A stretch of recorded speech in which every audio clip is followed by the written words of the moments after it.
हमाद अजहर को गिरफ्तार करने के लिए पुलिस पीटीआई मरकजी सेक्रेटेरिएट पहुंच गई।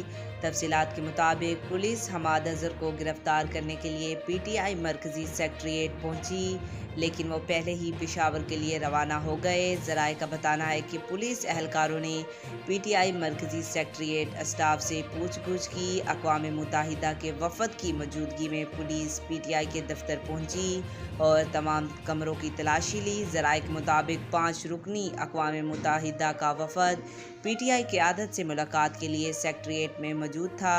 इससे कबल हमाद अजहर की तहरीक इंसाफ के मरकजी सेक्रेटेरिएट आमद हुई थी।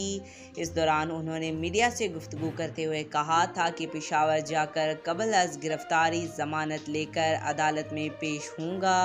सहाफ़ी ने सवाल किया कि मुराद सईद जल्द मंजर आम पर आएंगे।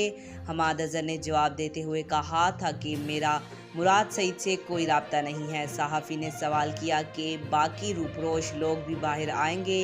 हमाद अजहर का कहना था कि पीटीआई के तमाम रूपरोश रहनुमा बाहर आएंगे।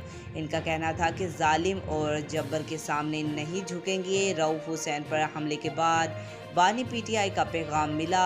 मफरूरी के दौरान भी मुझे धमकियां मिली थीं। पाकिस्तान को इस नौबत पर ले आए हैं कि अब हमले हो रहे हैं। हमाद अजहर का कहना था कि मुझे ये भी कहा गया है कि अगर मैं पकड़ा गया तो मुझ पर तशद्दुद होगा। मैं हर चीज़ के लिए तैयार हूँ।